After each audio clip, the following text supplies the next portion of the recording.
So what are the mistakes I can make without getting a consolation from you? सिद्धांत basically form भरना कोई difficult job नहीं है, but क्या होता है ना कि नीट के जब एडमिशन क्राइटेरियाज हर साल कुछ ना कुछ अपग्रेड होते हैं, तो you have to be regular in touch with the website के नोटिफिकेशंस, और वो नोटिफिकेशंस का एग्जैक्ट मीनिंग समझ के उसको इंटरप्रेट करना। और जब आप एप्लीकेशन फॉर्म भरते हो, एप्लीकेशन नेम आपका 10th के मार्कशीट के अंदर जो नेम होता है एग्जैक्ट आपको वैसा भरना होता है। It should not go according to the Aadhaar card. Caste, तो कास्ट में कैटेगरी समझ लीजिए ओबीसी है और आपने सिलेक्ट कर लिया एससी कैटेगरी, तो वो क्राइटेरिया में आपका एप्लीकेशन आगे फॉरवर्ड रिजेक्ट हो सकता है। इसके अलावा सब कैटेगरीज भी होती है, बहुत सारे बेनिफिट्स मिलते हैं। अगर कोई स्टूडेंट के पेरेंट डिफेंस में है, या वो फिजिकली हैंडीकैप है, या वो कोई माइनॉरिटी से बिलोंग करता है, तो उनके लिए एक अलग से सीट ऑफ कोटा अवेलेबल होता है। तो वो सीट्स का कैसे बेनिफिट हमको मिल सकता है। तो ये बहुत छोटी छोटी माइनर चीजें हैं, खुद अगर चाहो तो कर भी सकते हो। Otherwise if you take guidance of an experience person, के लिए एडमिशन प्रोसेस और सिंपल हो जाती है, और आप एक सही कॉलेज में सही सीट सही प्रोसेस के थ्रू एडमिशन आ सकते हैं।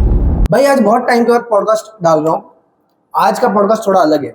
आज का पॉडकास्ट उन लोगों के लिए जो आज नीट के लिए प्रिपेयर कर रहे हैं या फिर जो नीट पास हो गए हैं। आज हमारे साथ इस पॉडकास्ट पर है mister Abhishek Agrawal sir.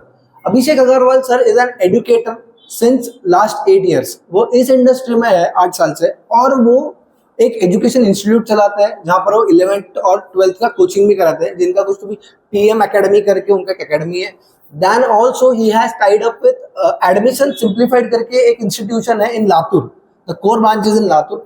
He is tied up with that institute. ये इंस्टीट्यूट आपको आफ्टर योर नीट एग्जाम्स, जब आप पास हो जाते हो, उसके बाद जो भी एडमिशन प्रोसेस होते हैं कि आपको स्पेसिफिक मार्क्स के हिसाब से कहाँ एडमिशन लेना सही रहेगा, आप मिसगाइडेड ना हो, आपके साथ कोई स्कैम ना हो, ये सारे प्रोसीजर्स की जो भी आपके कैटेगरी के हिसाब से आपको कहाँ आप फिट हो सकते हो, ये सारा गाइडेंस आपको अभिषेक सर कर सकते हैं। अगर आपको इनके बारे में और कुछ चीजें जाननी है तो पॉडकास्ट तो पूरा देखो ही देखो। बट जो लोग ये पॉडकास्ट देख रहे हैं और जो बाद में अभिषेक सर को रिपोर्ट करेंगे कि हाँ सर हमने पॉडकास्ट देखा है, उनके लिए एक स्पेशल गिफ्ट है। We have a book here. ये नीट यूजी 2024 का बुक है, ऐसा 25 का आपको मिलेगा। इस बुक में आपको सारे इंडिया के होल इंडिया के कॉलेजेस की बेसिक कट ऑफ नॉलेज है, इंफॉर्मेशन है इसमें। उनका फीस स्ट्रक्चर भी है कि अगर आप ओबीसी कैटेगरी के हो तो आपको क्या कट ऑफ है, आपको क्या फीस रहेगी, ये सारा आपको ज्ञान इसमें मिल जाएगा। अगर आपको हार्ड कॉपी चाहिए तो प्लीज आप सर को जाके मिल सकते हो, या फिर आपको नीचे लिंक मिल जाएगा डिस्क्रिप्शन पे, आप उसको क्लिक कर देना।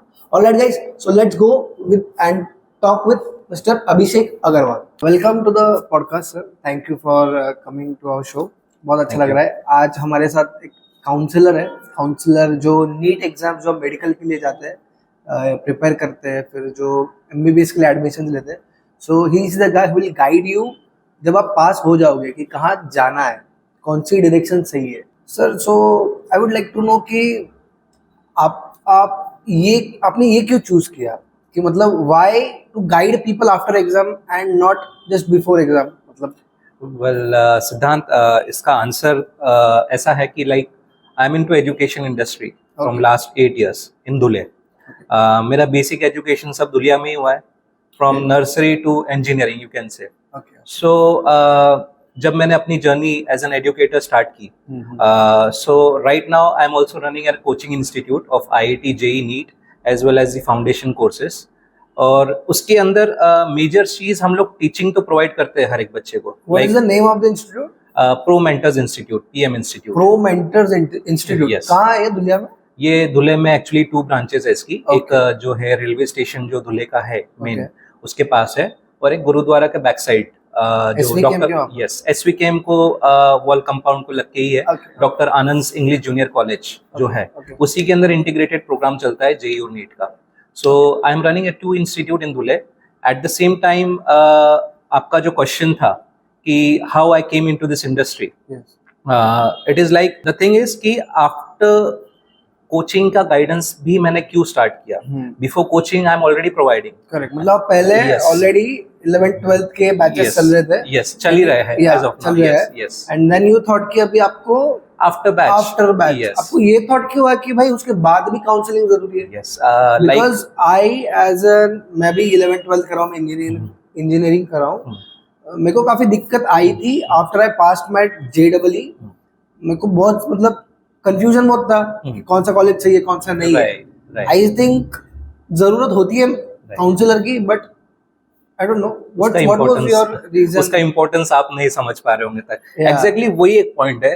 जैसे हम लोग जब काउंसलिंग करते हैं बच्चे की, जब 10th वो पास होता है, तो everybody when he gets 70% above, अभी तो ट्रेंड ऐसा हो गया कि जिसी को भी 70% के ऊपर है तो वो साइंस फील्ड स्ट्रीम चूज कर लेता है. नो मैटर उसको उसके बारे में ज्यादा एक्सपोजर नहीं होता है, वो अपने फ्रेंड्स को देखकर या फिर एक उसको अट्रैक्टिवनेस होती है साइंस फील्ड की तरफ, बट उसके अंदर वो साइंस नहीं ले रहा होता है. वहाँ पे उसको एक करियर ऑप्शन चूज करना होता है, whether he wants to go for technical education या मेडिकल की उसको प्रिपरेशन करनी, बिकॉज दोनों के सब्जेक्ट्स अलग है. अगर आप टेक्निकल में जा रहे हो तो आपको सब्जेक्ट्स फिजिक्स केमिस्ट्री और मैथ्स रखना होता है. अगर आप मेडिकल फील्ड में जाना चाह रहे हो तो फिजिक्स केमिस्ट्री बायो. एंड दोनों के एंट्रेंस एग्जाम के बेसिस पे ही आपका कॉलेज का सिलेक्शन होता है after 12th standard. So the main thing is preparing your mindset in 11th standard. जब तक आप प्रिपरेशन नहीं करोगे वो माइंडसेट से, एक स्टूडेंट जब 10th पास होता है तो उसके माइंड में ये नहीं होना चाहिए कि मुझे 11th पास होना है या मुझे 12th पास होना है. वो तो होता ही है और वो होने ही वाला है. But the main thing is the entrance exam की प्रिपरेशन. अगर वो मेडिकल एंट्रेंस की बात करें तो आज की डेट में सिर्फ एक ही एग्जाम है जो कि नीट एग्जाम है. For engineering you have lot of options, like so the major exam which everybody is giving is the JEE entrance exam. उसके बाद जो IIT और NIT कॉलेजेस के लिए होती है, उसके बाद में प्राइवेट यूनिवर्सिटीज की बहुत सारी एग्जाम्स होती है इंजीनियरिंग के लिए. बिटसैट होती है, VIEEE होती है, मणिपाल होती है. उसके अलावा महाराष्ट्र के जितने भी कॉलेजेस होते हैं इंजीनियरिंग के, उसके लिए महाराष्ट्र की MST CET एग्जाम होती है, जो आने वाले अभी मेरे ख्याल से PCB के स्टूडेंट्स की ऑलरेडी अभी स्टार्ट हो चुकी है और PCM के स्टूडेंट्स की अभी स्टार्ट होने वाली है in coming weeks. So in exams के मार्क्स के बेसिस पे ही आपको आगे के कॉलेजेस अलॉटमेंट मिलते हैं. बराबर. आपको 12th स्टैंडर्ड में कितने मार्क्स है या 10th स्टैंडर्ड में कितने परसेंटेज है, इट डजंट मैटर. हाँ, IIT के लिए एक एलिजिबिलिटी क्राइटेरिया है 12th स्टैंडर्ड का, जिसमें आपको मिनिमम इतने परसेंटेज एग्रीगेट होता है ना कुछ. यस, एग्रीगेट मार्क्स आपको जो 12th स्टैंडर्ड में होना चाहिए, that is above 75% to get eligibility and admission in IIT colleges. Right. So होता ये था कि जब बच्चा नीट की, स्पेशली अगर मैं बात करूँ, एग्जाम की प्रिपरेशन करेगा, प्रिपरेशन होने के बाद में जब उसकी एग्जाम होती है, जब उसके मार्क्स आते हैं, तो जो नीट के लिए एडमिशन प्रोसेस होता है वो बहुत कॉम्प्लिकेटेड होता है. ओके. एंड जब मैंने ये चीज देखी कि धुले डिस्ट्रिक्ट, नंदुरबार डिस्ट्रिक्ट में ऐसा कोई भी एज सच काउंसलर अवेलेबल नहीं है जो इनको प्रॉपर गाइड कर सके throughout the admission process. Okay. So इसीलिए मैंने सोचा कि with the coaching I should start counselling and guide students to get right college according to their marks. आप एक इंजीनियर हो? Yes, correct. yes. What engineer you are? मैंने अपना जो एजुकेशन मैंने आपको जैसे बताया धुलिया में ही हुआ है, तो I did my engineering in SUPS college of engineering and I have taken branch of electronics and I passed in 2010 batch. 10. Yes. सो आप मतलब आप खुद इंजीनियर हो, आपको ऐसा क्यों लगा कि भाई नीट वालों को गाइड करना है? लाइक ओके, आई अंडरस्टूड कि वो कॉम्प्लिकेटेड है, Yes, of course, but yes. आपको इतना मतलब व्हाट वाज द रीजन कि भाई नीट वालों पे मेरे को रिसर्च, मतलब आपको भी पता नहीं होगा after you passed out your Yes, engineering कि नीट का प्रोसेस क्या होता है. Yes, so yes. What made you to think about NEET वाले students? What was the Yes. Cause? Yes, the thing is कि ऐसा नहीं है कि सिर्फ नीट स्टूडेंट्स के लिए ही है. नीट की जो प्रोसेस है वो बहुत लेंदी प्रोसेस है और स्टेट वाइज प्रोसेसेस अलग होती है. लाइक अगर कोई स्टूडेंट MBBS और BDS की एडमिशन प्रोसेस करना चाह रहा है, तो उसको एक अलग एडमिशन के लिए अलग पोर्टल पे एप्लीकेशन करना होता है. अगर उसको BAMS BHMS की एडमिशन प्रोसेस करनी है तो उसको एक डिफरेंट पोर्टल में करना होता है. फिर महाराष्ट्र के जो डीम्ड कॉलेजेस है या अदर स्टेट के जो डीम्ड कॉलेजेस है उसकी प्रोसेस अलग होती है. Like there are different processes based on different kinds of colleges. And उसके अंदर फिर round 1, round 2, round 3, documents and बहुत सारी चीजें होती है, फी स्ट्रक्चर है ना. सो ये सारी जो मेजर चीजें हैं जो स्टूडेंट्स को नहीं पता होती, बीइंग इन धुले, एक पेरेंट या एक स्टूडेंट इतनी सारी चीजों का एक्सपोजर उनको नहीं मिल पाता. तो अगर एक प्रॉपर गाइडेंस मिले, अगर कोई स्टूडेंट मेडिकल कॉलेज की बात करेगा तो धुलिया में ACPM कॉलेज है, राइट, हीरे मेडिकल कॉलेज है, इवन BMS कॉलेज है, Ajmera college. So other than this और कौन से कॉलेजेस से पूरे महाराष्ट्र में जहाँ पे वो अप्लाई कर सकते हैं, जहाँ पे उनको एक अच्छा एजुकेशन और एक अच्छा प्रोफेशनल डिग्री वो गेन कर सकते हैं विथ मिनिमल फीस। तो ये सारी चीज़ें इंपॉर्टेंट होती है, इसलिए मैंने सोचा कि नीट को ज़्यादा एक्सपोज किया जाए। रही बात इंजीनियरिंग की, इंजीनियरिंग में मैंने Straight आपको होता बताया है एकदम engineering। स्ट्रेट प्रोसेस होता है। जेडब्ल्यू अगर आप दे रहे हो तो आपको जोसा का फॉर्म भरना है आईआईटी और एनआईटीज के लिए। उसके बाद में एमएसटी सीईटी अगर आप दे रहे हो तो महाराष्ट्र सीईटी में जो एप्लीकेशन होता है वो आपको भरना है, जिसमें लिस्ट ऑफ कॉलेजेस होती है, उसके बेसिस पे आपको एप्लीकेशन भरना होता है। मतलब you research both the fields, you Yes. Knew about engineering, पर आपको लगा Yes. कि भाई बायो बोल रहा हूँ, एमबीबीएस का प्रोसेस बहुत कॉम्प्लिकेटेड है, यस तो इसको अगर अपन थोड़ा सॉर्ट आउट कर देंगे फॉर द न्यू स्टूडेंट्स वगैरह, Yes. So that will help them out. Yes, and the Yeah. main thing is I started this work with the collaboration of Admissions Simplified. Actually, Admissions Simplified एक counseling firm है जो कि last 15 years से workout कर रहे हैं। Rohan विलासपुरे is the founder of this education firm, you can say Admissions Simplified. यहाँ पे ये 15 years से बच्चों को ये गाइड कर रहा है कि how to proceed with the NEET admission process. जितने भी अलग अलग क्राइटेरियाज होते हैं रिगार्डिंग डॉक्यूमेंटेशन हो, रिगार्डिंग राउंड्स हो, जैसे छोटी छोटी बहुत सारी चीज़ें होती है, तो वो सारी चीज़ों का उनको अच्छा एक्सपीरियंस है। उनके ऑलरेडी लातूर में, नासिक में, संभाजी नगर में एंड पुणे में ब्रांचेस है। जो स्टूडेंट्स आफ्टर नीट एग्जाम जैसे ही उनका स्कोर आता था तो काउंसलिंग के लिए उनको या तो नासिक जाना पड़ता था या छत्रपति संभाजी नगर जाना पड़ता था या पुणे जैसे बड़े सिटीज में जाना पड़ता था, जो कि फिजिबल नहीं होता था, क्योंकि जब एडमिशन्स के राउंड शुरू होते हैं ना तो वो बहुत शॉर्ट ड्यूरेशन में होते हैं और फ्रीक्वेंटली पेरेंट के जो छोटे छोटे क्वेश्चंस होते हैं वो फोन पे नहीं हो पाते। तो फेस टू फेस या 1-to-1 जब मिलके बहुत सारी चीजें डिस्कशन होती है तब जाके एक राइट पाथ हम स्टूडेंट्स को गाइड कर सकते हैं। इसलिए from last years I got in touch with admission simplified and I am guiding the students after NEET exams as well. Okay, ये मतलब पेरेंट्स जो आपके पास आते हैं, so you are the sole person who guides to them after the exams. Yes, ये आपकी कोई सिर्फ काउंसलिंग टीम भी है या फिर जो आपका एडमिशन सिंप्लीफाइड जो आपका जो कंपनी है, जो भी इंस्टीट्यूट है, वो वहां से टीम भेजते हैं या फिर आप अकेले ही हैंडल करते हो सारे पेरेंट्स को या फिर सारे बच्चों को? जी। What, how does that work?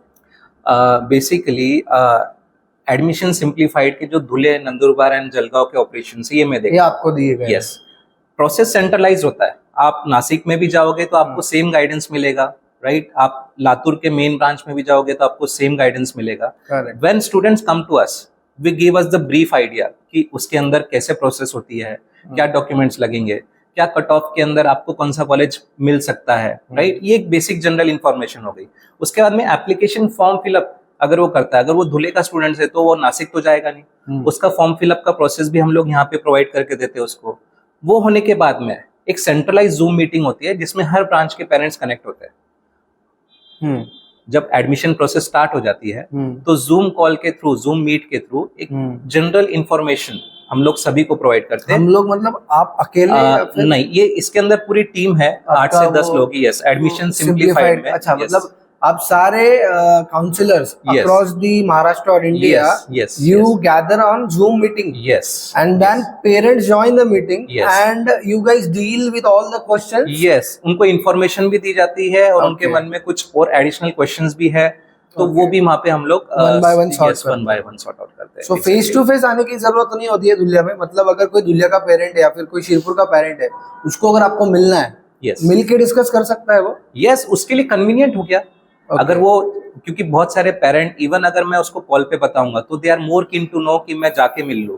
हाँ, तो वो ज्यादा शिरपुर, impactful यस, होता है। तो शिरपुर के पेरेंट को नासिक से ज्यादा धुले कन्वीनियंट है। I agree. यस, तो एक 1-to-1 टच भी मिल जाता है और एट द सेम टाइम जो और उसके अदर प्रोसेसेस के रिगार्डिंग मन में क्वेश्चंस होते हैं वो भी क्लियर हो जाते हैं जब सेंट्रलाइज हम लोग जूम मीटिंग लेते हैं। उसके अंदर बेसिकली जूम मीटिंग में जो करंट एडमिशन प्रोसेस के क्राइटेरियाज है वो डिस्कस किए जाते हैं, क्योंकि हर साल क्राइटेरियाज कुछ ना कुछ गवर्नमेंट अपग्रेडेशन करती है।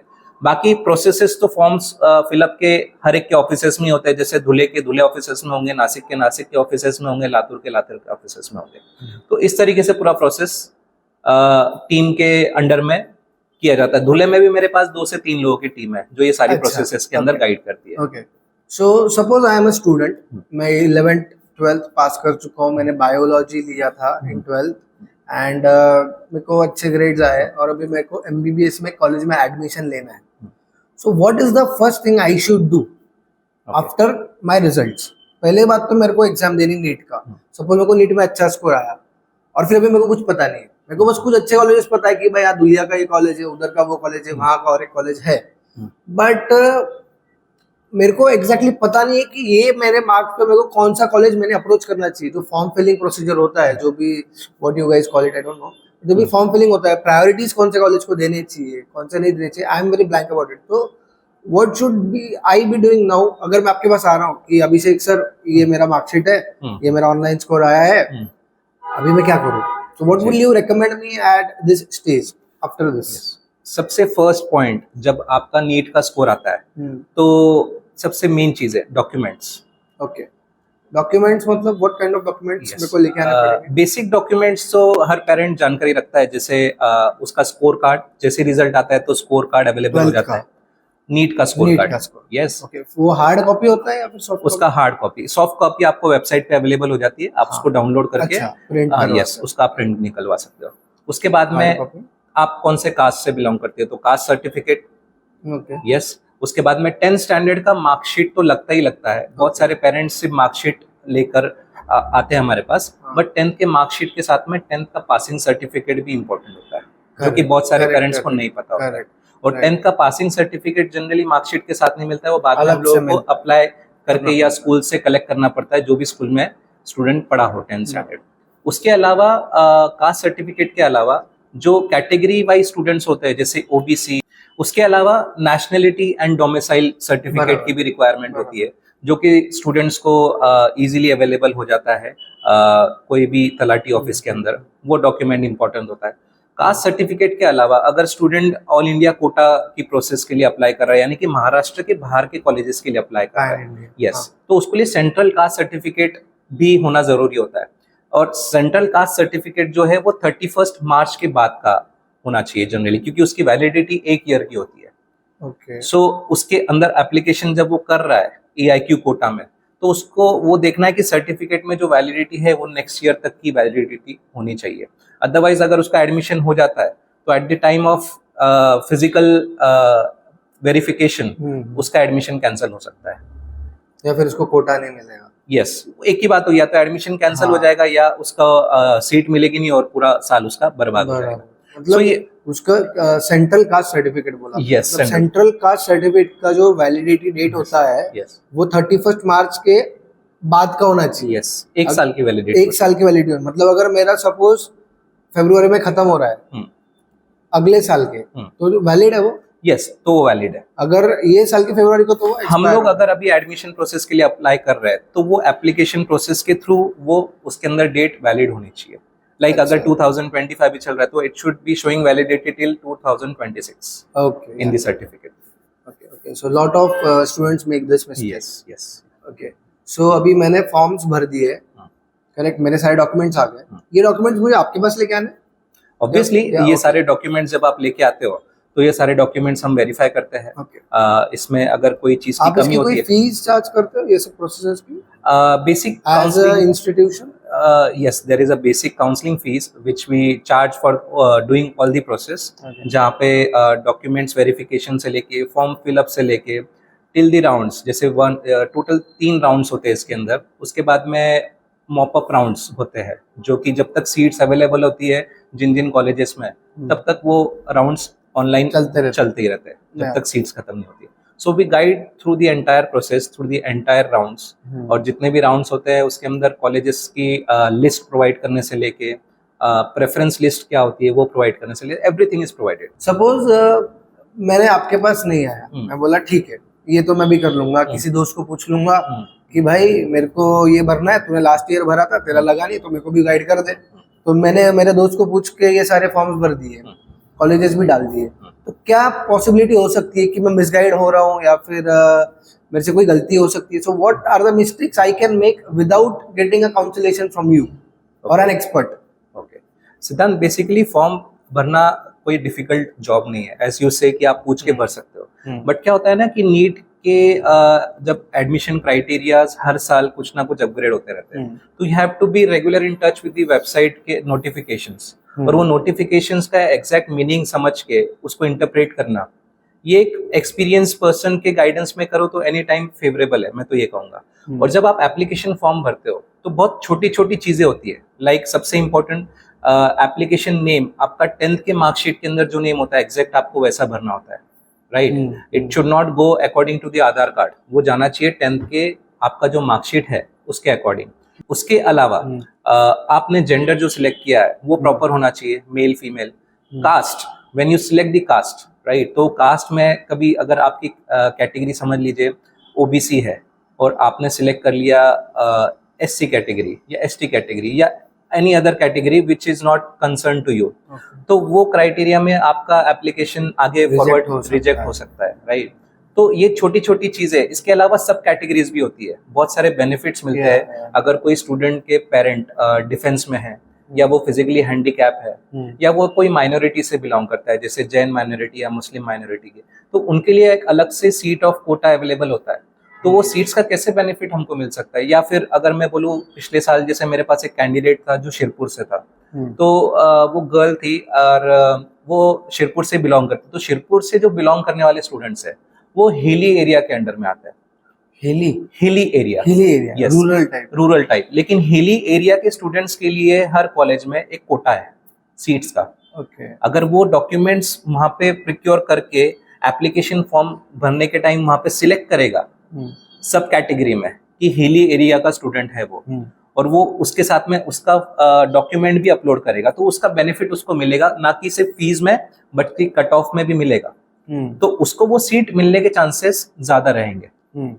तो ये बहुत छोटी छोटी माइनर चीजें हैं जो आप खुद अगर चाहो तो कर भी सकते हो, otherwise if you take guidance of an experience person, आपके लिए एडमिशन प्रोसेस और सिंपल हो जाती है, और आप एक सही कॉलेज में सही सीट और एक सही प्रोसेस के थ्रू एडमिशन पा सकते हैं। ओके, मतलब मेरे को, मैं कर भी सकता हूँ अकेले, but there are lots of mini minute subjects that I can miss out on, और जिससे मेरे आगे वाले प्रोसेस पे बहुत इम्पैक्ट गिर सकता है। And with your guidance I can neglect those things, I can avoid those problems. Okay, fine. So I would like to know sir कि ये कॉलेजेस जो भी होते हैं, जैसे मैंने सुना है कि गवर्नमेंट होता है, so what are the types of colleges, basically what are the types of colleges जो हम अप्लाई करते हैं, जिनको जैसे गवर्नमेंट होता है, प्राइवेट होता है, so उनमें उनके प्रोसेसेस में डिफरेंट क्या क्या है। सपोज गवर्नमेंट का कोई अलग प्रोसेस हो सकता है, प्राइवेट का अलग प्रोसेस हो सकता है, सेमी गवर्नमेंट जो होता है वो, so what is the process for all these types of college overall?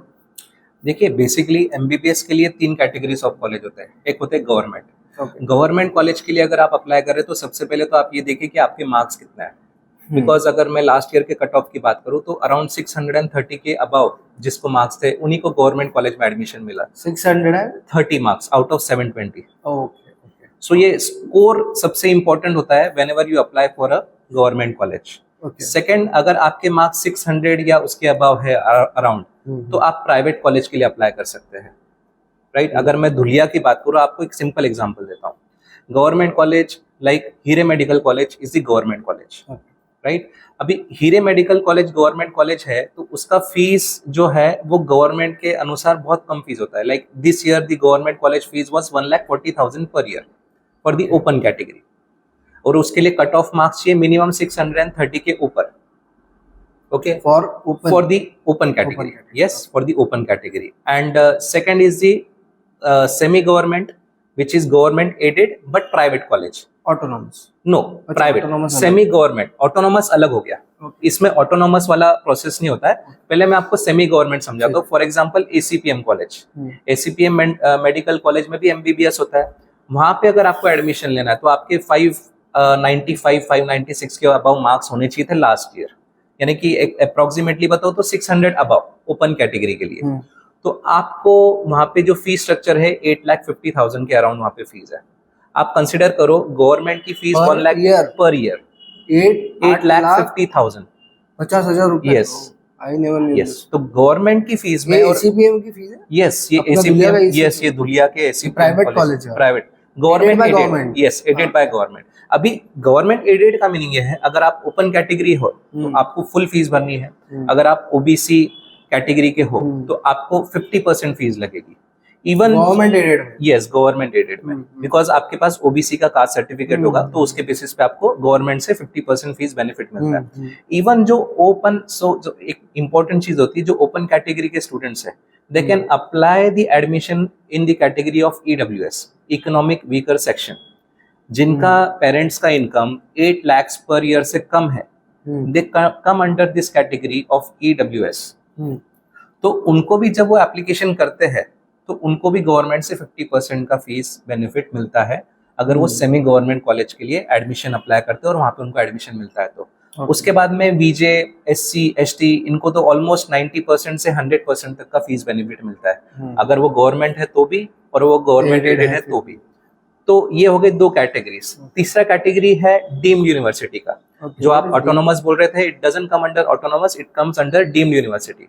यहाँ पे कोई भी प्रकार का कैटेगरी वाइज फीस बेनिफिट नहीं मिलता है। Okay, so these are the different types of colleges and there fees structure, And their यानी बेसिक थिंग इज जितना कम आपके मार्क्स उतना ज्यादा आपका फीस पैसा देना है। यस, अगर आपके पास में मार्क्स ज्यादा है तो आपको तो पैसा लगना ही नहीं है। ऑलमोस्ट एक जो मिथ बना हुआ है कि एमबीबीएस करने के लिए आपको करोड़ों रुपए लगते हैं, मैं बोलता हूँ आपको 1 रुपया नहीं लगेगा।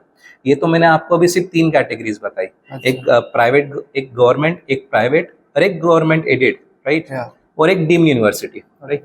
अभी इसके अलावा जो सेंट्रल गवर्नमेंट के कॉलेजेस है, जैसे एम्स और जिपमर, क्या सेंट्रल गवर्नमेंट द्वारा जो कॉलेजेस रन आउट होते हैं, एम्स, AIIMS, यस, AIIMS, इनके जो कॉलेजेस है, हर स्टेट में कॉलेजेस है विथ हॉस्पिटल्स। आपने देखा होगा कि जितने भी बड़े बड़े पॉलिटिशियंस है वो डायरेक्टली एडमिट होने के लिए एम्स में जाते हैं, because it is very recognised, और बड़े बड़े डॉक्टर्स यहाँ से जो निकलते हैं, they are very high level, you know, in professional, और उनका हैंड्स ऑन भी बहुत अच्छा होता है।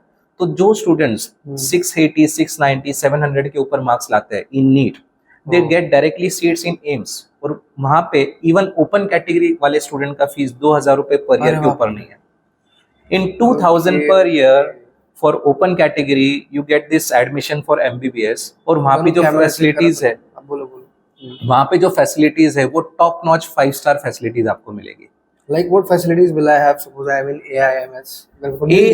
एम्स कॉलेज को आप कंसिडर कर सकते हो IIT। हाँ, मैं वही बोल रहा हूँ, मतलब AIMS like IIT level colleges with great campus, great events, वहाँ पे बहुत सारे टॉक शोज होते हैं, बहुत सारे बड़े बड़े स्पीकर्स, आपको उनका गाइडेंस मिलेगा। इंडिया के जितने भी बड़े बड़े डॉक्टर्स है आपको उनके अंडर में सीखने मिलेगा।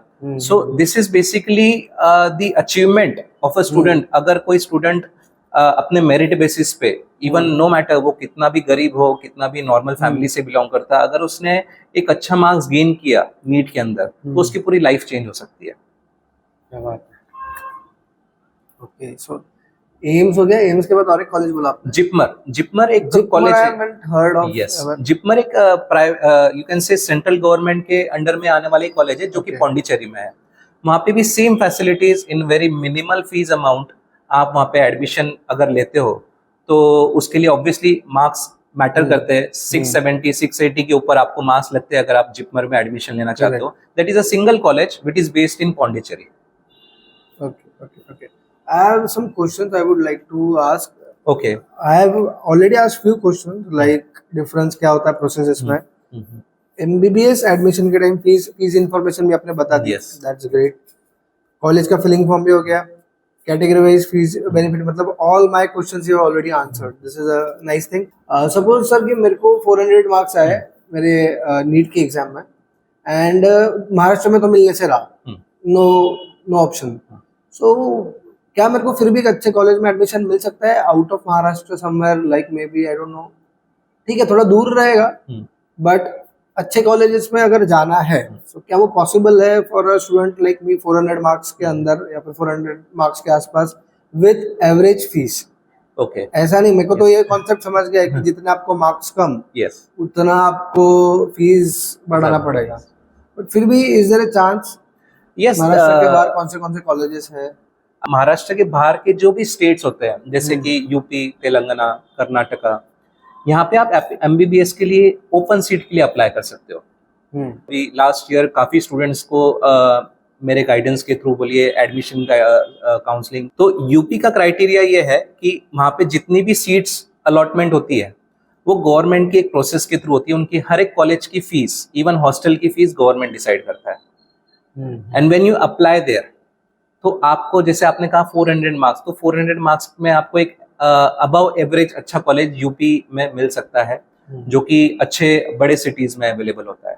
तो अगर आप वहाँ पे अप्लाई करते हो तो around 14 to 15 lakhs per year में आपको वहाँ पे एक अच्छा MBBS कॉलेज मिल सकता है ये फीस स्ट्रक्चर के अंदर में, जो कि महाराष्ट्र में तो पॉसिबल नहीं है, बिकॉज मैंने आपको जैसे बताया कि यहाँ का जो प्राइवेट का कट ऑफ जाता है वो अराउंड 600 के आसपास, लास्ट ईयर गया था 596 के आसपास। तो 400 मार्क्स में आप अदर स्टेट के लिए तेलंगाना हो गया, यूपी हो गया, कर्नाटका हो गया, फिर झारखंड हो गया, यहाँ पे आप अप्लाई कर सकते हैं एट एन एवरेज फीस, जो कि महाराष्ट्र में आपको ऑब्वियसली उससे ज्यादा लगेगा। I have heard a lot of times कि जब भी हम एडमिशन लेने जाते हैं, लाइक बहुत सारे पेरेंट्स होते हैं जो इतने एजुकेटेड नहीं होते हैं और जिनके बच्चों को शायद अच्छे मार्क्स भी होते हैं, पर जो जिनको लेना ही होता है एडमिशन, बहुत बार उनको फेक कॉल्स के थ्रू या फिर स्कैम्स के थ्रू भी मैंने ऐसा कुछ सुना है होते रहता है। दे आर लाइक स्कैम्ड कि हाँ भाई तुम्हारे बच्चे को यहाँ नंबर लगा देंगे, विल गाइड यू देयर। सो ये सब का क्या जुमला है, मतलब बेसिक ये होता है जब नीट, ये बहुत सारे पेरेंट्स फेस करेंगे जैसे ही नीट का रिजल्ट आएगा तो बहुत सारे प्रमोशनल कॉल्स आते हैं, मैसेजेस आते हैं, और जनरली ये ऑथराइज्ड होते हैं या नहीं, ये एक्चुअली अनऑथराइज्ड कॉल्स ही होते हैं। क्योंकि मैंने आपको जो बताया कि आज की डेट में पूरा प्रोसेस गवर्नमेंट ने सेंट्रलाइज कर दिया है ऑनलाइन के through. There is no direct process. Even अगर आप मैनेजमेंट सीट लेना चाह रहे हो तो आपको ऑनलाइन एप्लीकेशन उसका करना पड़ेगा, उसके बाद में आपको अलॉटमेंट लेटर आएगा, then you can go for management seat. There is a different way out for management seat, but it is not through the other sources. आपको खुद मैनेजमेंट सीट अगर आप इंटरेस्टेड हो तो आपको फॉर एग्जांपल मैनेजमेंट सीट के लिए आप जाओगे तो कोई रैंडम कॉलेज में तो नहीं जाओगे, जो आपके आसपास होगा या जहाँ पे आपका कनेक्शन होगा आप वही कॉलेज में लोगे। तो अगर आप मैनेजमेंट के बारे में सोच रहे हो तो एक तो आप डायरेक्ट अप्रोच करो कॉलेज में जाके कि मुझे मैनेजमेंट सीट में इंटरेस्टेड है। होता यह है कि जब आप मैनेजमेंट सीट लेते हो तो आपको फीस ज्यादा पे करनी पड़ती है, और गवर्नमेंट नॉर्म्स के हिसाब से जो मैनेजमेंट की फीस है वो 3 times to 5 times होती है, जो कि एक कॉलेज वो फीस चार्ज कर सकता है फॉर द मैनेजमेंट, राइट। लेकिन उसका प्रोसेस भी ऑनलाइन होता है। अब होता यह है कि जो बच्चों को एवरेज मार्क्स आते हैं वो पेरेंट्स अलग अलग जगह पे अलग अलग जगह से कोशिश करते हैं। वो ये सोचते हैं कि कुछ लिंक अगर हम लगा लेंगे या कुछ आउट ऑफ द बॉक्स किसी से कांटेक्ट करेंगे तो शायद हमको सीट मिल जाएगी। और ऐसे बहुत सारे लोग कॉल्स भी करते हैं जो आपको बताएंगे कि दे टेक, मतलब वो आपसे कुछ 50,000 1 लाख रुपीज एडवांस मांगेंगे कि सर आप मुझे इतना पे कर दीजिए, मैं फलाने कॉलेज में जाके मेरा अच्छा सेटिंग है, वहाँ पे आपका सीट जो है अलॉटमेंट करवा के दूंगा। जबकि पेरेंट को ये चीज पता ही नहीं होती कि वो सारी चीजें जो है ऑनलाइन होती है। कुछ स्कैमस्टर्स तो पैसे लेने के बाद में फोन ही स्विच ऑफ कर देते हैं, फोन ब्लॉक कर देते हैं। तो ये सारी चीजें जो होती है इससे पेरेंट्स ने बचना चाहिए और एक प्रॉपर गाइडेंस के साथ में ही एडमिशन प्रोसेस को फॉलो करना चाहिए। Okay, so parents should be aware of these calls. ये सब इसमें नहीं गिरना है। Everything is centralised by the government, so there is no third person in between. जो इसका सिंपल एक एग्जांपल दूंगा मैं आपको, जो सेटिंग लगा दे कॉलेज में। लास्ट ईयर क्या हुआ था, एक पेरेंट थे जो मेरे पास काउंसलिंग के लिए आए थे। तो नासिक में एक कॉलेज है नासिक के पास, तो उसका मैनेजमेंट सीट जो है उसका टोटल फीस गया था 1 CR के ऊपर, जो खुद मेरे एक नासिक के पेरेंट ने वहाँ पे एडमिशन लिया था। ओवरऑल MBBS का, 4.5 साल का जो MBBS है उसका फीस 1 CR के ऊपर गया था। अब वो एक पेरेंट को फोन आया कि वही कॉलेज में मैं आपको एडमिशन दिलाता हूँ 80 lakhs में। सो कहीं ना कहीं इतना बड़ा डिफरेंस अगर है तो वो पॉसिबल नहीं है, क्योंकि ऑब्वियसली एक पेरेंट ने ऑलरेडी मेरा एडमिशन वहाँ पे जब लिया है तो उसने वो अमाउंट पे किया, तो he can not get that fees in 80 lakhs। तो होता है इस तरीके से, पेरेंट्स बोलता है कि सर आपको मतलब नहीं पता है जानकारी, कभी कभी वो मिसगाइड हो जाते हैं, तो खामियाजा उनको भुगतना पड़ता है कहीं ना कहीं वो चीज। तो वो पेरेंट ने भुगता था? नहीं, वो पेरेंट एक्चुअली मेरे काफी क्लोज थे, तो उन्होंने मुझे ये सारी चीजें डिस्कस की और उन्होंने ये बोला कि सर मैंने उसको एंटरटेन नहीं किया और वो सही गाइड हुए थे, इसकी वजह से उनके पैसे बच गए। ओके सर, मैं अनदर क्वेश्चन इज कि अगर मैं प्रिपेयर कर रहा हूँ, रिजल्ट आया बट एक्सपेक्टेड मार्क्स नहीं आ रहे, है ना, मतलब कहीं नहीं हो रहा है कुछ, सारे जुगाड़ फेल हो रहे हैं, so what would you recommend कि ऐसे टाइम पे मी एज अ स्टूडेंट क्या करना चाहिए? मतलब गैप लेना चाहिए या फिर छोड़ ही देना चाहिए या फिर इंजीनियरिंग में स्विच हो जाना चाहिए? Like what is your recommendation on such kind of students? क्योंकि मेरे भी बहुत सारे फ्रेंड्स हैं जिनको बायोलॉजी में या फिर जो भी नीट के एक्सपेक्टेड रिजल्ट्स है वो तो आ ही नहीं, उसके आसपास भी नहीं आए. Right. So they are not depressed, they are not like नहीं नहीं करना है, फार्मेसी कर लेंगे, ये कर लेंगे.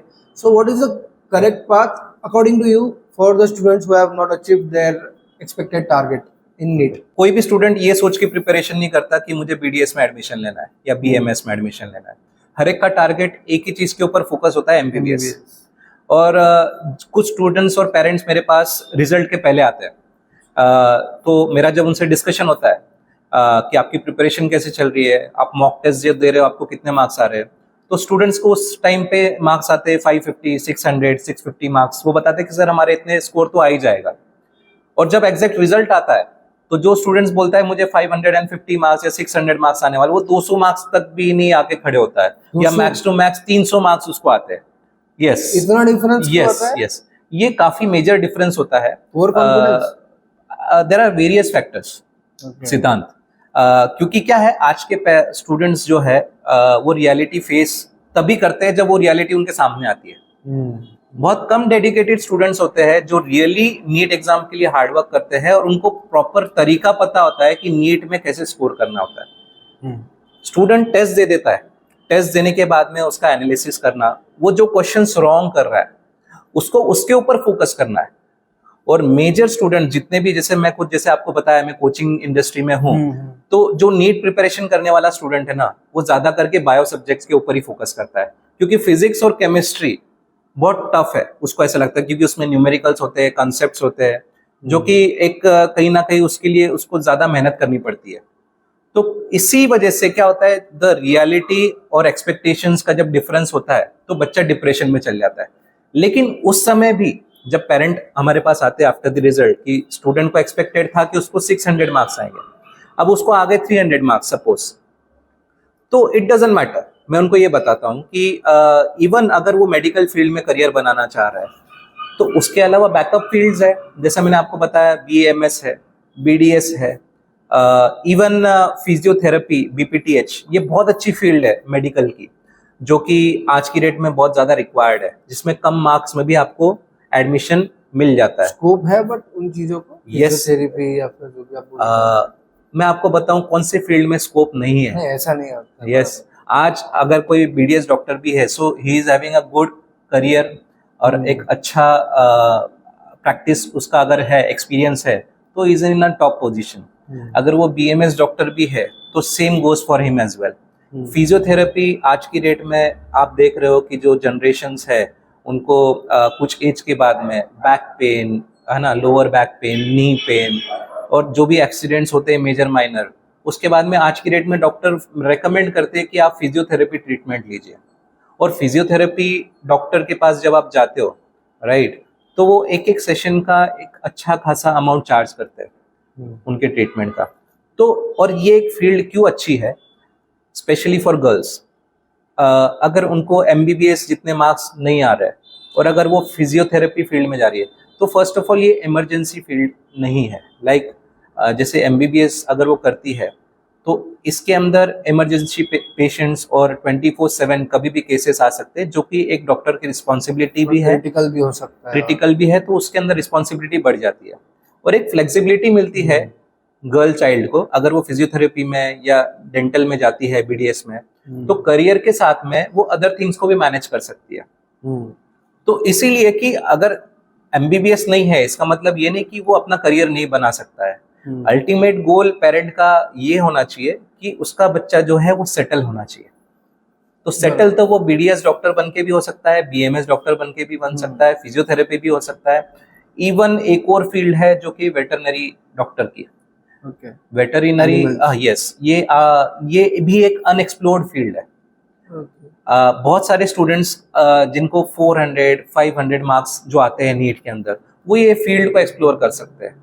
ये क्योंकि अगर वेट में जाना होगा Yes. वेटरनरी में तो मतलब सेम सिलेबस है नीट का उनका और इनका, यस बाद यस में ही सब बाइफरकेट होता है। यस यस नीट के थ्रू ही ये सारे फील्ड्स में एडमिशन मिलते हैं। One common entrance yes NEET, one common entrance और नीट ये एग्जाम सारी चीजें कट ऑफ्स के ऊपर आपको Yes, अप्लाई हो सकती अप्लाई है। हो सकती है। जिसको सबसे ज्यादा marks that will be going probably for MBBS. MBBS थोड़ा फ्लक्चुएट हो रहा है, कम ज्यादा हो रहा है, फिर वो डेंटल में आएगा, डेंटल में फिर आएगा, बीएमएस बीएमएस में में आएगा, आएगा, बीएचएमएस में आएगा, फिर वेटरनरी में वेट आएगा। में आएगा। वेटरनरी के बारे में ये बता रहा था कि वेटरनरी भी बहुत अच्छी फील्ड है। क्यों अच्छी फील्ड है? जैसे किसी स्टूडेंट को 400, 500 या 550 मार्क्स है, अब ये मार्क्स में तो उसको ऑब्वियसली एमबीबीएस तो नहीं मिलेगा क्योंकि कट ऑफ ज्यादा होता है। तो वेटरनरी के महाराष्ट्र में सिर्फ गवर्नमेंट कॉलेजेस है, और गवर्नमेंट कॉलेज के होने के अलावा उनकी फीस बहुत नॉमिनल रहती है, 60,000 70,000 तो नॉमिनल क्या फीस बात। होती है उनकी per year. Veterinary doctor is equivalent to MBBS doctor only because ठीक है हाँ। ये इंसानों का डॉक्टर है, वो जानवरों का जानवरों का। डॉक्टर है, राइट। अभी इसकी सीट्स भी कम है, फीस भी कम है। गवर्नमेंट कॉलेज है तो हॉस्टल और मेज भी अराउंड 10,000 to 15,000 पर ईयर में हो जाता है, यानी कि पूरा वेटरनरी का एजुकेशन उसका हो जाता है तकरीबन 3 से 4 लाख या मैक्सिमम 5 लाख में वेटरनरी डॉक्टर वो बन जाता है। अब वेटरनरी डॉक्टर बनने के बाद में जरूरी नहीं कि उसको स्पेशलाइजेशन करना जरूरी है, वो बेसिस पे भी वो एक अपना खुद का क्लिनिक भी अगर ओपन करता है तो he can practice as a doctor in a metro city, it can earn good amount of ये मनी। अपने साइड नहीं चलेगा ना, टियर 2 टियर 3 सिटी में इतना नहीं, वेट। ये टॉप सिटीज में ज्यादा चलने के कहाँ कारण है। मतलब कौन कौन इनके कस्टमर्स हो सकते हैं? जैसे जो पेट लवर्स है, राइट, मेजरली वो इनके कस्टमर्स हो सकते हैं, बिकॉज उनको टाइम टू टाइम उनको वैक्सीन देने होते हैं। कुछ छोटे मोटे उनके अगर कुछ सिकनेस होते हैं तो वो मेजरली उनको यू नो क्या बोलूँ मैं उसको, Treatment. ट्रीटमेंट करने के लिए उनकी जरूरत पड़ती है। सो यस, वेटरनरी डॉक्टर का एक अच्छा करियर बनता है अगर वो फील्ड में भी जाता है तो, और गवर्नमेंट में बहुत अपॉर्चुनिटीज मिल जाती है क्लास 1 ऑफिसर की। अगर वो वेटरनरी डॉक्टर है तो उसको स्पेशलाइज करने की जरूरत नहीं है, गवर्नमेंट में कोई पोस्ट लेकर भी अपनी लाइफ सेटल कर सकता है। तो अल्टीमेटली सेटलमेंट देखना चाहिए पेरेंट ने, वो कौन से फील्ड में डॉक्टर बन रहा है। मेडिकल फील्ड में तो वैसे आप कोई भी फील्ड में चले जाओ, आपका फ्यूचर ब्राइट ही होने वाला है। ओके, तो यही आप इंजीनियर्स को भी सजेस्ट करते हो? यस, इंजीनियर्स के लिए एक पॉइंट मेरे पास ये है कि जब बच्चा जेडब्ल्यू की एग्जाम देता है या सीटी की एग्जाम देता है ना, तो ज्यादा करके झुकाव जो स्टूडेंट्स का है उनके लिए मैं सिर्फ एक ही चीज गाइड करूंगा कि हर कोई स्टूडेंट को कंप्यूटर ब्रांच चाहिए। कोई भी स्टूडेंट मेरे पास आता है तो 95% स्टूडेंट्स का झुकाव सिर्फ कंप्यूटर फील्ड के रिगार्डिंग होता है। आईटी इंडस्ट्री इतनी ग्रो हो रही है, XYZ ब्ला ब्ला, बट उसके अलावा भी है ना, अभी बहुत सारे न्यू स्पेशलाइज फील्ड्स आ चुके हैं। जैसे एआई के अंदर स्पेशलाइज इंजीनियरिंग आ चुका है, डेटा साइंस उसके अंदर स्पेशलाइज इंजीनियरिंग आ चुका है। डेटा साइंस तो भी आउटडेटेड हो गया है। But still there is a lot of thing to exposure इसका काफी अच्छा है फ्यूचर के प्रोस्पेक्टस से। इसके अलावा ब्लॉकचेन टेक्नोलॉजी के ऊपर इंजीनियरिंग आ चुका है, इंजीनियरिंग इन ब्लॉकचेन टेक्नोलॉजी। तो ये सारी जो स्पेशलाइज फील्ड है ये पैरेलल टू कंप्यूटर इंजीनियरिंग है। इसके कॉलेजेस कम है, राइट, और इसके सीट्स भी कम है। तो जब आईटी इंडस्ट्री कोई कंप्यूटर इंजीनियर को हायर करती है तो वो कंप्यूटर इंजीनियर के वर्क नहीं करता है, या तो वो सॉफ्टवेयर डेवलपमेंट में जाएगा, या तो सॉफ्टवेयर टेस्टिंग में जाएगा, या तो वो एआई में जाएगा, और वहां पे वो वर्क एक्सपीरियंस लेने के बाद में उसका ग्रोथ होगा। लेकिन अगर कोई इंजीनियर जो डायरेक्टली ये फील्ड के अंदर इंजीनियरिंग किया है तो कंपनीज के लिए भी वो हेडेक कम हो जाता है उसको ट्रेन करने का। यस, और उसको एक प्लेटफॉर्म डायरेक्ट मिल जाता है जहाँ पे उसको पैकेजेस भी अच्छा मिलता है और करियर में पुश भी जल्दी मिल जाता है। तो इंजीनियरिंग फील्ड के लिए मेन चीज है आप ऐसी फील्ड में जाइए जहाँ पे आपका सेटलमेंट जल्दी होगा और आपका लाइफ में जो एक स्टार्ट है वो एक अच्छे पैकेज के साथ हो सकता है। तो वो फील्ड में आपको जाना चाहिए। व्हाट डू यू थिंक, मतलब जिनको ये सब नहीं करना है, जिनको आपके जैसा करना है, सपोज मेरे को काउंसलर बनना है, क्या मैं बन सकता हूँ काउंसलर? देखिए counsellor, I am also engineer, I know I am currently running a business, but मैं भी अगर मैं सोच रहा हूँ कि yes I would like to get in hand with you and work together, क्या मैं कर सकता हूँ, या फिर मैं आपके जैसा कुछ डेवलप कर सकता हूँ? बिल्कुल सिद्धांत, एंटरप्रेन्योरशिप का आपको एंटरप्रेन्योरशिप के बारे में क्या कहना अच्छा लगेगा? बिल्कुल सिद्धांत, मैं तो बोलूंगा कि इंजीनियर्स ऑलराउंडर होते हैं। You are an engineer, I am an engineer. So हम अब वो लाइफ से जाते हैं जहाँ पे हमारे पास में ना कि सिर्फ टेक्निकल बल्कि एंटरप्रेन्योरल स्किल्स और बिजनेस डेवलपमेंट स्किल्स भी आते हैं, जो कि काफ़ी हद तक हम लोगों को हर फील्ड में आते एक अच्छे लेवल के अंदर काम आते हैं। डेफिनेटली एजुकेशन इंडस्ट्री बहुत अच्छी इंडस्ट्री है, आप उसमें अगर एक्सप्लोर करते हो, आप गाइड करते हो बच्चों को, जो कि बहुत ज़्यादा ज़रूरत है। आज हर पेरेंट अपने बच्चों को सिर्फ भगा रहा है, अल्टीमेट गोल ये नहीं देख रहा है कि इम्पोर्टेंस क्या है, मार्क्स इम्पोर्टेंट नहीं है, उसका सेटलमेंट इम्पोर्टेंट है। बराबर। अगर कोई The end result is and child result should is be कि safe and yes, settled yes. well. क्योंकि हर बच्चा तो आईआईटी में नहीं जा सकता, हर बच्चा एमबीबीएस में नहीं जा सकता, तो उसका बैकअप ऑप्शन के बारे में कोई डिस्कशन नहीं करता है। या तो वो डॉक्टर बनेगा, या जैसे आपने इनिशियल कहा कि मैं फार्मेसी में चल जाऊँ, तो फार्मेसी और एमबीबीएस के बीच में बहुत सारे ऑप्शंस है जिसको वो एक्सप्लोर कर सकता है और एक अच्छा करियर सेट कर सकता है। तो अगर आप आना चाह रहे हो तो it will be very glad opportunity, like it will be very glad. आप अगर आते हो तो बच्चों को बहुत अच्छा गाइडेंस मिल सकता है, और धुलिया के स्टूडेंट्स कहीं ना कहीं अपना धुले डिस्ट्रिक्ट का, खानदेश का नाम रोशन करेंगे। इसीलिए मैं ये सारी चीजों में इन्वॉल्व हूँ, देखा जाए तो। आपका कोई expansion plan regarding your institute, like आपका जो टीचिंग इंस्टीट्यूट है, would you like to get your like hand spreaded across more districts like Dhule somewhere? Yes, future में मेरा ऐसा प्लान क्या है, विजन क्या है आपका? फ्यूचर में ऐसा प्लानिंग हम लोग सोच रहे हैं कि बेसिकली जब स्टूडेंट नीट या जेई की प्रिपरेशन करता है तो कोचिंग के साथ उसको मेंटरिंग की जरूरत पड़ती है। मेंटरिंग मतलब? मेंटरिंग मतलब क्या? Yes, motivation. जब स्टूडेंट स्टार्ट करता है ना, तो वो टोटली ब्लैंक होता है। 10th स्टैंडर्ड में 90%, 95%, 98% कोई भी लेके आता है। हर एक स्टूडेंट को ऐसा लगता है कि वो ये मार्क्स अचीव करने के बाद में एक अलग लेवल पे कोई भी चीज इजीली अचीव कर सकता है, but competition is very tough, you know. तो बच्चा जब एग्जैक्टली वो फील्ड में जाता है, तो मेजर स्टूडेंट जब मूव होते हैं, कोई लातूर जाता है, कोई कोटा जाता है, तो वहाँ पे क्राउड बहुत होता है। वो क्राउड देखने के बाद में वहाँ पे अगर एक क्लास में फॉर एग्जांपल 500 स्टूडेंट्स बैठे हैं, तो 500 में से 400 स्टूडेंट्स को तो 90% के ऊपर मार्क्स होंगे ही होंगे। तो कंपटीशन वहाँ पे बहुत टफ हो जाता है, और पढ़ने का तरीका बहुत डिफरेंट होता है। क्योंकि 10th स्टैंडर्ड तक वो एक लिमिटेड सिलेबस पढ़ता है, राइट? वो लिमिटेड सिलेबस में से लिमिटेड क्वेश्चंस आते हैं, वही क्वेश्चंस को वो लिख के आता है। लेकिन जब कॉम्पिटिटिव एग्जाम्स होती है, तो कॉम्पिटिटिव एग्जाम्स में कोई भी क्वेश्चन रिपीट नहीं होता है। एमसीक्यूज पैटर्न में होने की वजह से आप उसको रट्टा नहीं मार सकते। आपके कंसेप्ट अगर स्ट्रांग है और आपने उसको अच्छी तरीके से प्रैक्टिस किया है, तो ही वो एग्जाम को आप क्रैक कर सकते हो। तो जब वे ऑफ स्टडिंग पूरा बदल जाता है, पूरा बदल जाता है। योर 10th क्लास, 10th तक बहुत बार ऐसा होता है कि मतलब मैं तो ऐसा कभी करा नहीं अभी तक, like I haven't mucked up things. मैंने मतलब कॉन्सेप्ट्स पे ही पहले से ध्यान दिया है, but I have seen lot of friends of mine जिन्होंने 10th तक सिर्फ खाया है, गटा पूरा रट्टा मारा है, एंड जैसे वो 11th 12th में आया, लाइक अरे बाप रे ये सब क्या हो गया। I was like it was shocking for me. बस मेरे लिए इतना था कि यार ये बहुत लेंदी हो गया। अभी पहले जो केमिस्ट्री इतना था, अभी वो इतना हो गया है, और उसमें भी 11th में इतना, 12th में और उतना। सो मेरे लिए बस उतना प्रेशर था, बट आई वॉज क्लियर कि मेरे को कॉन्सेप्ट से ही जाना है। So that is the grace of my father on me कि उन्होंने मेरे को कभी रट्टा मारना सिखाया नहीं है। ही वॉज ऑलवेज क्लियर कि भाई देख, मार्क्स कमाए चलेगा, रट्टा नहीं मारने का, उसको पढ़, 10 बार पढ़ और फिर तेरे नोट्स निकाल। So that helped me out a lot. So I wasn't surprised कि 10th के बाद मेरे को कुछ शौक लगा। मेरे केस में तो भी ये था, but a lot of friends they were shocked. 95% वाले बंदे या फिर बंदियां जो 10th में थे, 11th में आते ही 52 पे आ गए। Like so drastically change. मेरे को 70 थे 10th में, 70-72, मेरे को 68 ही आए। It was normal for me. So this is a very different gap. So, मैं इसीलिए आपको बोला कि मेंटरिंग की बहुत ज्यादा जरूरत होती है कि पढ़ना कैसे है, सबसे इम्पोर्टेंट। तो मेंटरशिप प्रोग्राम हम लोग स्टार्ट करने वाले हैं, जिसके अंदर बच्चों को ना किसी पढ़ना, स्टार्ट कर रहे हो? ये हम लोग अभी धुले में, नासिक में, लातूर में, जितने भी हमारे एडमिशन सिंप्लीफाइड के सेंटर्स है, वहाँ पे हर जगह स्टार्ट करेंगे, जहाँ पे बहुत सारे ऑप्शंस रहेंगे। बच्चों के मेंटरिंग से लेके mental health, time to time उनका मेंटल हेल्थ चेकअप भी होगा कि कोई बच्चा कोई ज्यादा प्रेशर तो नहीं ले रहा है पढ़ाई का, तो उसको काउंसलर्स के थ्रू कुछ एक्टिविटीज करवाई जाएगी। थर्ड, उनके फिजिकल हेल्थ।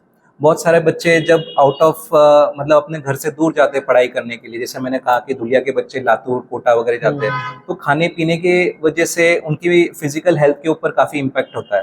तो उनको क्या न्यूट्रिशन लेना चाहिए, क्या डाइट लेना चाहिए, तो ये सारी चीजें भी वो चीज के अंदर हम प्रोवाइड ये करेंगे। मतलब आप ये आपके कोचिंग इंस्टीट्यूट में ऐड ऑन करने वाले हो या फिर इसका कोई एक अलग चीज कर रहे हो पूरा, मतलब ये पूरा का अलग एक अलग पूरा अच्छा, ये डिजाइन होगा। एडमिशन सिंप्लीफाइड का एक पार्ट हो गया। यस यस आपका नहीं है ये? Yes yes. Okay okay. तो क्योंकि क्या है, एडमिशन सिंप्लीफाइड अभी महाराष्ट्र के ऑलरेडी बहुत सारे अलग अलग सिटीज में अवेलेबल है, और इसका रीच काफी अच्छा है क्योंकि पिछले 15 साल से है, तो हर पेरेंट्स ऑलमोस्ट इसके बारे में जानते हैं जो महाराष्ट्र में रहते हैं। Yes, it is very well known. And जो मैंने आपको ये कंसेप्ट बताया, ये कंसेप्ट के बारे में जब मेरा डिस्कशन हुआ रोहन बिलासपुरे सर के साथ में, तो उनका भी यही पॉइंट था कि हम लोग बच्चों को जो एडमिशन प्रोसेस के लिए गाइड कर रहे हैं, तो सिर्फ एडमिशन प्रोसेस के लिए नहीं, हम लोग उसको 11th स्टैंडर्ड से लेके एडमिशन होने तक के लिए गाइड करें, ताकि उसको एक अच्छे लेवल पे हम लोग जाकर लाइक सेटल कर पाए।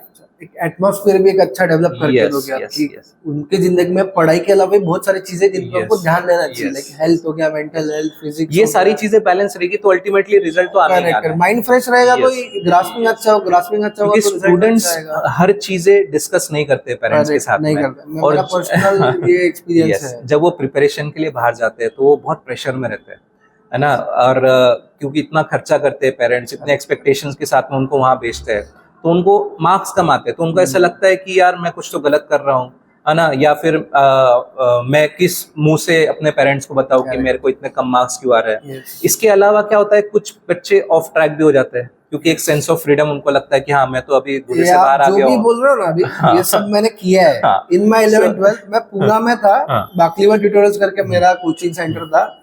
Exact these things I have done. Yes, मैं yes. दुलिया से बंदा Yes. था, पूना गया था, Yes. पापा ने बहुत पैसे खर्च करे Yes, थे, yes, करे थे। yes.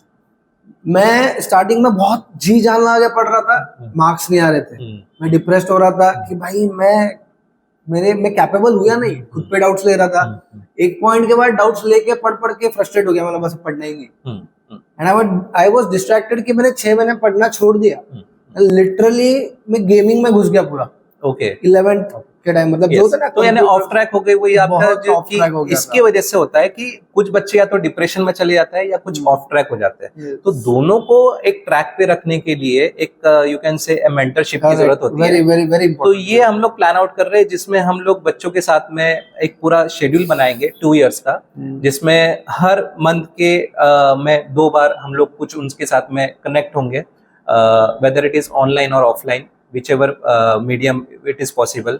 उसके अंदर हम लोग उनके मेंटल हेल्थ के साथ में, फिजिकल हेल्थ के साथ में, प्रिपरेशन के साथ में, टेस्ट सीरीज के साथ में, उसके बाद में इम्प्रोवाइज अपने मार्क्स को वो कैसे कर सकते हैं, एक्सपर्ट गाइडेंस टीचर्स के द्वारा, वो चीज़ भी हम लोग ये मेंटरशिप प्रोग्राम में इन्वॉल्व करने वाले हैं। तो ऐसा कुछ हम लोग एक स्ट्रक्चर डिजाइन कर रहे हैं जो आने वाले समय में हम लोग डेफिनेटली पुटअप Launch करेंगे, करेंगे। जो कि बच्चों के लिए काफी हेल्पफुल होगा। Sir when I was in 11th 12th ना, मैं पीयर प्रेशर में बहुत रहता था। मतलब ये मेरा अभी भी ये प्रॉब्लम है।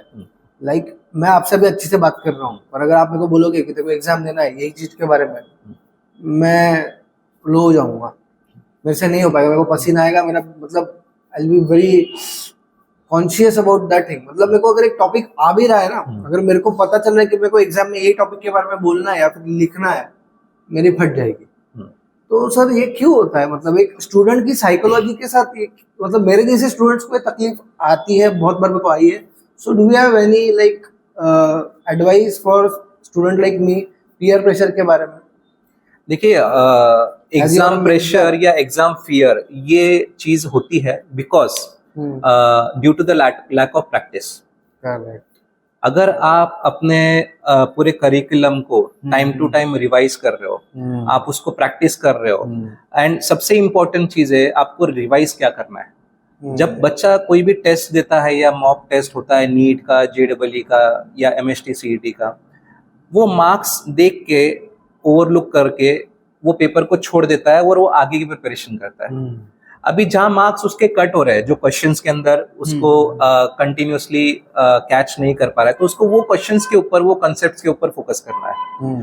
हो ही सकता है कि वही एग्जाम में वही क्वेश्चन वही कंसेप्ट के बेसिस पे आ जाए, लेकिन अगर उसने उसके ऊपर प्रिपरेशन ही नहीं की होगी, है ना, या उसने मॉक टेस्ट ही नहीं दी होगी कभी, और उसको डायरेक्टली नीट एग्जाम देना है या JEE एग्जाम देना है, तो ऑब्वियसली वो तो नर्वस हो गई, क्योंकि वहाँ पे माहौल भी बहुत ज्यादा प्रेशराइज होता है। बहुत अगर नीट एग्जाम की बात करूँ तो वहाँ पे आप शूज पहन के नहीं जा सकते, आप वहाँ पे शर्ट जैकेट पहन के नहीं जा सकते, आपको सिंपल टी शर्ट और सिंपल पैंट या पैजामा पहन के जाना ऐसा क्यों होता होता है? है। बिकॉज यही कि वहाँ पे माल प्रैक्टिसेस ना हो।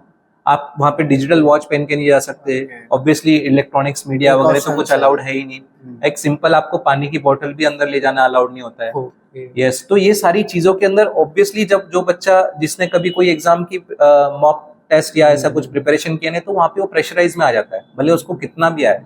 तो उसको basically keep on practising and keep on improvising. जहाँ पे वो गलत हो रहा है उसको इम्प्रोवाइज करने की भी बहुत जरूरत है, तो ऑब्वियसली उसका आउटपुट निकल के आता है। जो बच्चा पढ़ता है ना, वो ये सारे माहौल से डिस्ट्रैक्ट नहीं होता है, क्योंकि वो फोकस्ड होता है और उसको डेडिकेटेड पता होता होता है है। उसको क्या करना है। Yes yes. I got my problem clear कि मैं पढ़ाई कम था बेसिकली। ठीक है, so I am done with my questions. Anything you would like to suggest to our viewers जो भी अपना पॉडकास्ट देखेंगे? आप कोई उनको एडवाइस देना चाहोगे या फिर एक स्टूडेंट को जो अभी नीट पास होने वाला है, ये नीट एग्जाम देने वाले हैं। हाँ, या फिर एग्जाम देगा या फिर उसके बाद आपके पास आएगा काउंसलिंग को, एनी एडवाइजेस? अभी तो मतलब नीट की एग्जाम आने वाली है। सबसे इम्पोर्टेंट तो मैं जो भी स्टूडेंट्स अभी नीट की एग्जाम देने वाले हैं उनको बेस्ट विशेस देता हूँ। आपने 2 साल मेहनत की है, don't compare your self with others. मैं एक ही चीज़ बोलूँगा, आपने जो मेहनत की है उसके बेसिस पे आपको मार्क्स मिलेंगे, एंड एक्सेप्ट इट। और मैंने जैसे बताया कि हर एक स्टूडेंट सक्सेसफुल बन सकता है, ज़रूरी नहीं कि आप MBBS पाकर ही सक्सेस पाओ। आप एज अ BMS डॉक्टर भी सक्सेस पा सकते हो, आप एज अ BDS डॉक्टर भी सक्सेस पा सकते हो, आप इवन फिजियोथेरेपी डॉक्टर बन के भी सक्सेस पा सकते हो। अगर आपने ये फील्ड ले ली, नो मैटर, अगर आपको नहीं इंटरेस्ट आया मेडिकल फील्ड में, आप टीचिंग फील्ड में आ सकते हो। टीचिंग फील्ड में भी बहुत स्कोप है। सो माई ओनली मेरा एक ही आपको सजेशन है कि अपना बेस्ट दो। आज की डेट में सिर्फ टेस्ट की प्रैक्टिस करिए, जितने ज़्यादा क्वेश्चंस आप प्रैक्टिस कर सकते हो उतना ज़्यादा आपका कॉन्फिडेंस बूस्ट होगा। और मेक श्योर कि टाइम मैनेजमेंट आपका प्रॉपर रहे, क्योंकि आपको जो नंबर ऑफ क्वेश्चंस है 180 क्वेश्चंस आपको सॉल्व करने हैं 180 मिनट्स में। तो आप मेजरली 1 मिनट से ज़्यादा एक क्वेश्चन के ऊपर नहीं दे सकते हो। तो वो स्पीड भी आपको मेंटेन करके चलनी है, eight the same time accuracy भी आपको मेंटेन करके चलनी है। और इसके अलावा CET के स्टूडेंट्स भी जो अभी एग्ज़ाम देंगे MHT CET का इंजीनियरिंग और फार्मेसी के लिए, उनको भी मेरी तरफ से बहुत सारे बेस्ट विशेस। और बस give your best and God will take care of the rest. Okay, thank you very much. Thank you Abhishek sir. Yes, it was nice to know about Yes. Whole NEET का world. I never knew about ये सब, बस engineering ही करा था। But ये भी इतना tough होता है, इतने इतने सारे वेराइटीज होते हैं इन सब चीज़ों में, मेरे को आज समझ रहा है। मतलब आई एम ग्लैड कि सर आए, मेरे को 2 बातें बताई, 2 चीज़ें समझी, मेरे कुछ सवाल थे उनके जवाब मिले। मिलते हैं नेक्स्ट पॉडकास्ट में। सी यू।